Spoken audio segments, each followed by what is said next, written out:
하나님 말씀 로마서 6장 12절부터 14절에 있는 말씀인데요.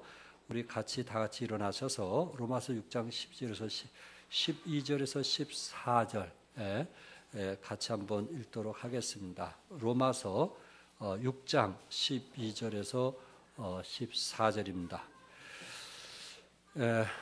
다 찾았으면 우리 한번 같이 합독해서 읽도록 하겠어요. 다 찾았어요? 12절부터 14절까지 다 찾았나요? 그러면 한번 같이 읽겠어요. 시작. 그러므로 너희는 죄로 너희 죽을 몸에 왕노하지 못하게 하여 몸의 사욕을 순종치 말고, 또한 너희 지체를 불의의 병기로 죄에게 드리지 말고, 오직 너희 자신을 죽은 자 가운데서 다시 산 자같이 하나님께 드리며 너희 지체를 의의 병기로 하나님께 드리라. 죄가 너희를 주관치 못하리니 이는 너희가 법 아래 있지 아니하고 은혜 안에 있음이니라. 아멘. 아버지 하나님 감사합니다. 하나님께서 우리에게 우리의 육체를 의의 병기로 드리기를 원하고 있습니다. 아버지 한 세상은 또 세상은 유행가로, 또 세상은 게임으로 참 우리 자신들을 바보로 만들어가고 있는 이때에 아버지 말씀이 우리 삶의 우선이 되게 도와주시고 말씀에 순종하며 살아가는 하나님 사람들에게 주님 도와 주시옵소서. 이 시간 주께 의뢰하며 예수 그리스도 이름으로 기도드립니다. 아멘. 착석해 주시기 바랍니다. 우리는 지난 화요일이 우수였습니다. 우수. 우수라는 말은 이제 우수가 지나면 얼었던 대동강물도 풀린다는 그런 의미에서 우수라고 말들 합니다. 다시 말해서 계곡에 이제 얼었던 물들이 녹기 시작하고, 또 계곡에 얼음물이 녹았다는 것은 봄이 옴을 우리에게 또 알려주고 있습니다. 늘 우리 학생들 어떻게 보면은 참 이게 자랑스러워야 되는데, 대한민국에 이 공부하는 학생들은 너무 불쌍한, 참 다른 나라보다는 너무 불쌍하게 살아가는 경우들이 많이 있습니다. 공부를 즐기면서 해야 되는데 부모에 의해서 어찌할 수 없는 그런 상황 속에서 하니까, 물론 부모는 자식을 위한 것이고 그래서 때로 이제 참 그렇게 몰아가기도 하는데, 하여튼 대한민국 사람들이 너무 불쌍하다 그런 생각들을 많이 가져보기도 합니다. 그러면서 저희 집안 중에 정말 똑똑한 이제 자녀가 있었는데, 그 아이가 중학교, 고등학교 2학년까지 그 공부에서 탑으로 쭉 나갔는데 작년에 대학을 제대로 못 들어갔어요. 한 중간 정도 대학을 들어갔어요. 그래서 왜 그러냐고 물어봤더니, 얘가 학교에서 고등학교 2학년까지 이 톱으로 그렇게 하다가 이 고3 때 되면서 부모가 너무 푸시하고 여기에 너무 갈등을 이제 일으키면서 게임에 빠져버린 거예요. 그러니까 집에서 공부하는 척하고 뭐 하는 거예요? 게임하기 시작. 그러니까 머리는 똑똑하고 그러니까 게임에 빠지면서 성적이 계속 내려가는 겁니다. 아이들을 중학교 때는 어느 정도 부모의 힘에 의해서 공부를 시킬 수 있지만은 고등학교를 넘어가면은 이제는 부모가 그 아이들을 이해시키지 않고는 힘으로는 감당할 수가 없어요. 그러니까 우리가 아이들을 공부한다고 방 안에 집어넣을 수는 있지만은 그 아이가 무엇을 하든 그 아이의 선택에 의해서 주어진다는 것입니다. 좀 이런 것을 우리가 생각해 볼 때 오히려 부모가 자식들과 충분히 대화를 나누고, 또 그가 원하고 그가 필요한 것으로 참 가도록 도와주는 것이 우리 부모의 역할이 아닌가, 이런 생각을 하면서 모든 사람들이 서울대학에 다 들어간다면 누가 이 세상에서 일을 하고, 기술자는 누가 되고, 또 스포츠 할 사람은 누구며 다른 기능을 할 사람은 누구겠어요. 그래서 하나님께서 우리를 이미 하나님이 우리를 부르실 때 뭐라고 하셨냐면은 이미 각자 은사대로 부르셨다고 믿습니다. 제 아내는 고등학교 시절에 이렇게 시험 볼 때 한 번만 쭉 보면 머리에 이렇게 기억이 있대요. 한 번만 쭉 보면 머릿속에 슥 스쳐간대요. 그래서 시험 보는데 어려움이 없어요. 저는 한 20번을 봐도 머리에 스쳐가지를 않아요. 세상 왜 하나님은 이렇게 태어나게 했습니까? 같은 머리인데, 그죠? 왜 하나님 이렇게 얘기할 수도 있어요. 그런데 하나님은 나에 대한 은사가 있고 아내에 대한 은사가 있는 것처럼 모든 사람이 책만 보고 쓱 머리에 스쳐 지나가면 얼마나 좋겠어요. 그러나 다 그런 것은 아니에요. 이게 부모가 알면서도 부모들이 억지를 부리는 거예요. 잠깐만. 자식들이 더 좋은 대로 즐겨가면서 살아갈 수 있는데 억지를 부리는 거예요. 그래서 이런 것이 결국 부모들이 그 자식들로 인해서 기대치만큼 되지 않았을 때 자녀들도 자살을 하게 되고 또 학교 생활에서 떠나게 되고 그리고 다른 친구들을 만나게 되고 이런 경우들을 우리 주위에서 많이 보게 됩니다. 물론 저도 자식을 키운 부모로서 우리 부모들처럼 우리 자식들이 공부 잘하기 원하고 학교에서 우등생이 되기를 원하지만 더 중요한 것은 그 아이들이 원하는 것이 무엇이냐. 아까 장애인 봤지만 그 부모들은 뭘 보는지 아시죠? 그 아이가 원하는 것이 무엇인가. 그 장애인을 놓고 그것을 도와주니까 이 아이가 커가지고 세계를 다니면서 강의를 하고 실망과 낙담당한 사람들에게 용기를 주는 것을 보게 됩니다. 저희 목사의 발음도 그렇습니다. 우리 자녀들이 원하는 것을 가도록 뒤에서 도와주는 것이 진정한 부모가 아닌가. 모든 사람이 다 1등이 될 수는 없습니다. 무슨 말씀인지 이해되겠죠? 모든 사람 다 1등이 될 수가 없어요. 중요한 것은 자기 인생을 즐기면서 행복하게 살아가는 사람이 있고 그렇지 못한 사람이 있는데 결국 그것은 우리 신앙인으로서 우리 부모들이 어떻게 하느냐가 가장 중요하다고 생각이 되어집니다. 오늘 특별히 본문에서 이제 이 그 불의의 병기라고 하는 몸과 육체의 단어가 오늘 본문에서 나오는데 사도 바울은 이 몸이라는 단어를 쓰면서 죽을 몸이라고 이야기를 했습니다. 이 몸이라고 하는 것은 결코 영원하지 않다는 것을 말하고 있습니다. 그러나 이 몸이라고 하는 것이 무엇을 담느냐에 따라서 몸은 영원하지 않지만은 그것이 무엇을 담느냐에 따라서 선하기도 하고 악하기도 하다 하는 것을 말씀을 하고 있고 고린도후서 4장과 5장에 우리 몸은 후패하는 또한 무너질 땅에 있는 장막으로 표현을 했던 것입니다. 그러나 몸과 육체의 차이점이 뭐냐? 성경에서 육체라고 말씀을 했을 때는 이제 사욕이나 또한 자기의 욕심에서 살아갈 때 그것을 가지고 육체라는 단어의 표현을 했습니다. 그러니까 육체를 가진 사람은 동물적 죄성과 별로 다를 바 없는 그런 존재라는 이야기입니다. 그러니까는 어떤 사람은 몸을 가지고 살아가는 사람이 있고 어떤 사람은 육체를 가지고 살아가는 사람이 있는데 몸을 가지고 살아가는 사람은 그곳에 정말 그 영원한 생명을 거하게 해서 인생을 바로 살아가는 사람을 여기는 바디, 몸이라는 단어를 썼고 육체라는 플레시라는 단어는 결국은 뭐냐면은 죄성을 가지고 세상에서 죄성을 가지고 살아가는 사람, 자기의 사욕을 가지고 살아가는 사람, 자기의 욕심을 가지고 살아가는 사람들을 이렇게 육체라는 표현을 사용하게 되었습니다. 그러면서 성경은 바울이 뭐라고 얘기하냐면 우리의 몸을 무슨 병기로 들이지 말라고 그랬어요? 불의의 병기로 들이지 말라고 했습니다. 악의 편에 서서 싸우는 악의 도구로 사용되어서는 안 된다는 것을 말씀을 하고 있습니다. 그러니까 우리 졸업생들이 또 앞으로 또 고등학교를 가든 또한 대학교를 가든 또 사회 진출하든 하나님께서 우리에게 주신 몸을 잘 가꾸어서 하나님이 기뻐하시는 이제 병기로 써야 되는데 어떤 사람은 조금 다른 사람보다 많이 배웠다는 이유로 어떤 사람은 또 얼굴이 아름답다는 이유로 그것을 가지고 이제 죄를 짓는 그런 일로 사용하는 것을 볼 때 참 안타까움이 있습니다. 여러분 어떻게 보면 술집에 다니는 여자든지요 얼마나 잘생긴지 아시죠? 그 인물이 얼마나 뛰어난지 아시죠? 같은 저런 아름다운 인물이라면 좋은 일들을 많이 할 수 있을 건데 참 오직하면 저런 일을 하겠는가 하겠지만은 우리 주님은 하나님께서 주신 그 몸이 여기에 육체와 같이 죄성을 가지고 죄를 지는 그런 도구를 우리 주님이 원치 않는다는 것입니다. 이스라엘의 사울 왕이나 다윗 왕 여러분 아시죠? 사울 왕과 다윗 왕의 차이점이 뭘까요?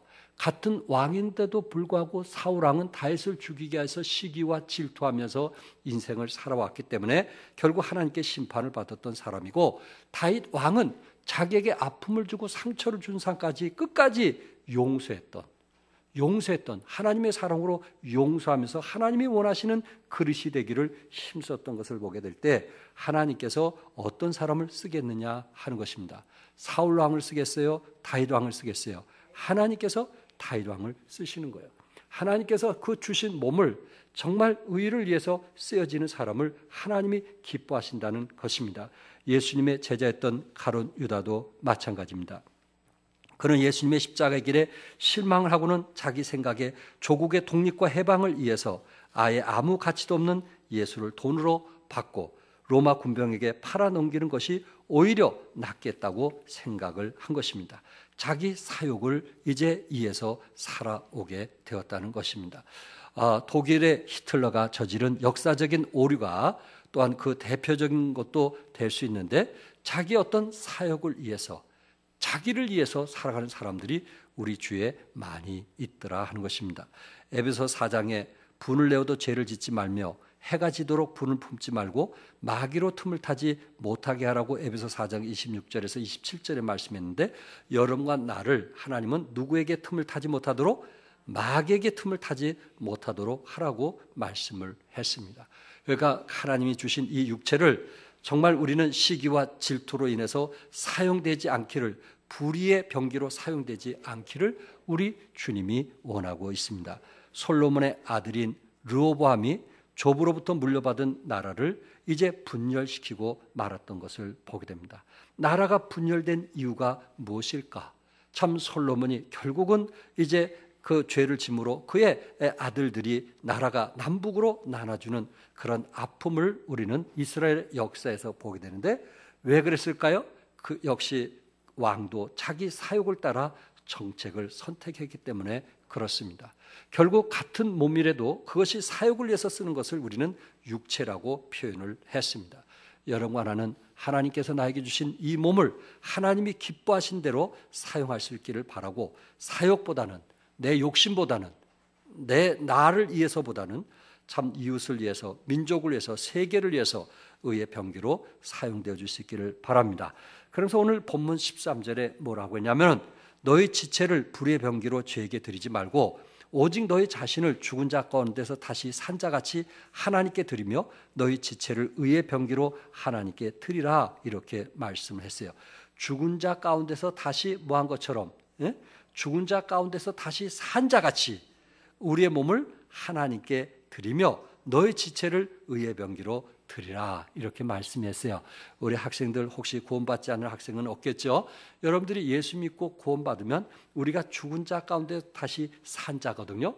그래서 나는 죽은 자 가운데서 다시 살았다는 그런 마음으로 이 지체를 의의 병기로 하나님께 드리라 그렇게 말씀했어요. 요새 이 시대가 얼마나 악한지 알겠죠? 강남이 정말 이 불야성을 이루면서 얼마나 죄를 많이 짓는지 아시겠죠? 우리는 그런 것을 본받는 것이 아니고 어떻게 하면 하나님을 기쁘게 하는 삶인가 하는 것이 필요할 것입니다. 성자의 지팡이라는 이제 책자를 쓴 최홍종 목사님의 이야기입니다.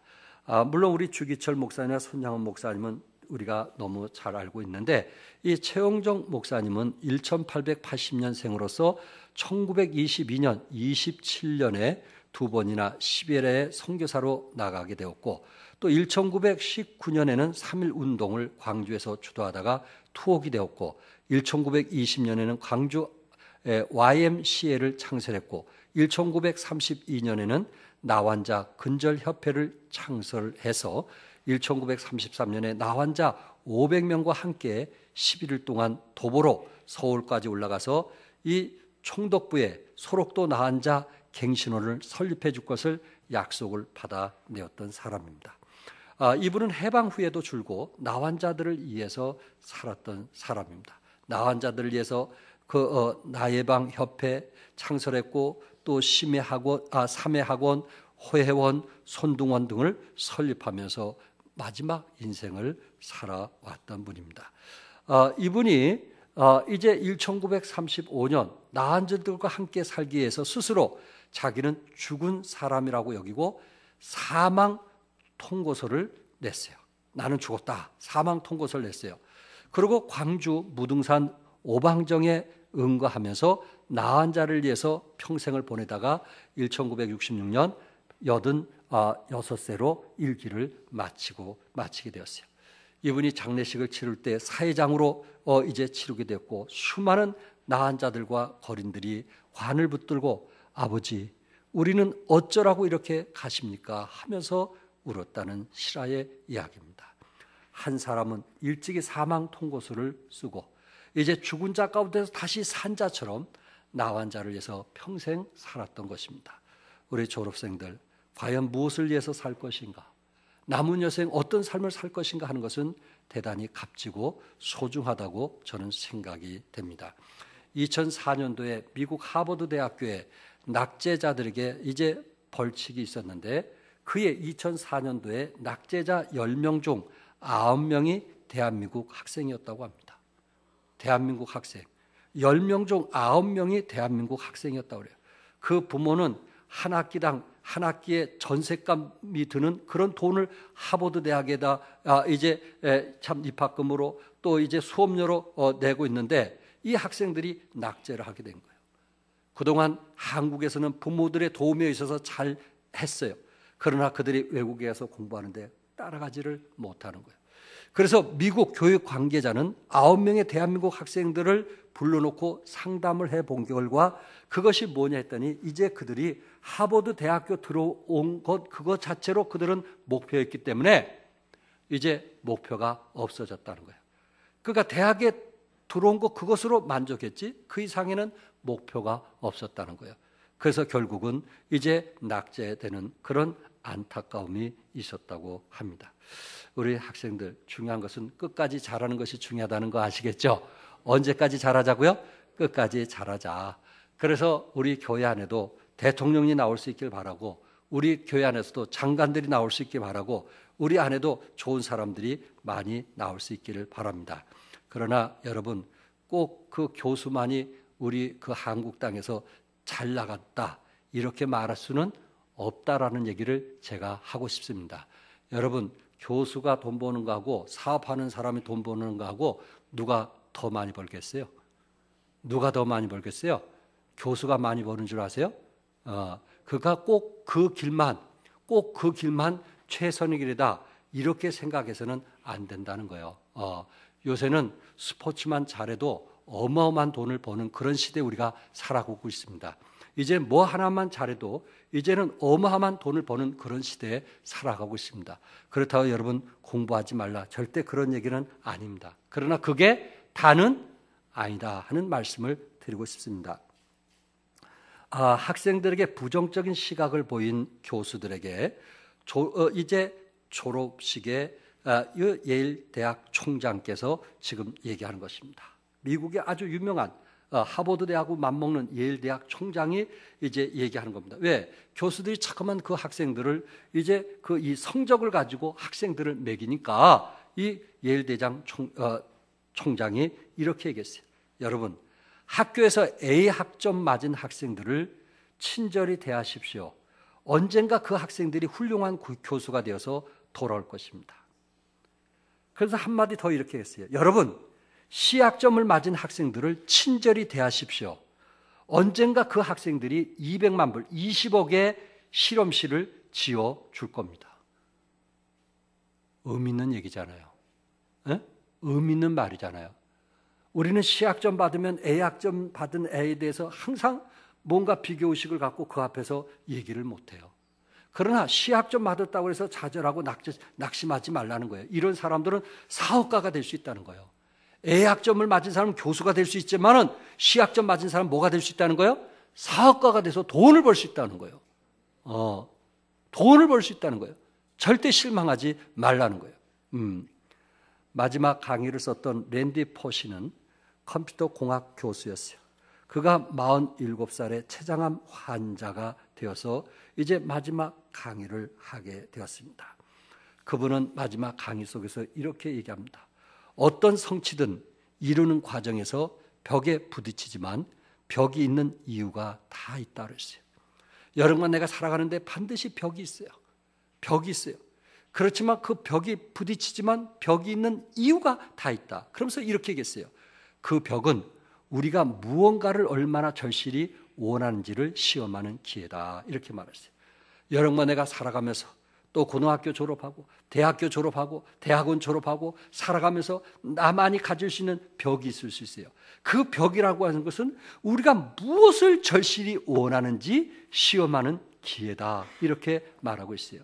다시 말해서 그 장벽이라고 하는 그 자체가 우리를 더 이상 나가지 못하게 하는 그것이 아니고, 우리를 무너뜨리게 한 것이 아니고, 우리가 얼마나 간절히 원하는가, 그것을 보기 위한 것이라고 말하고 있어요.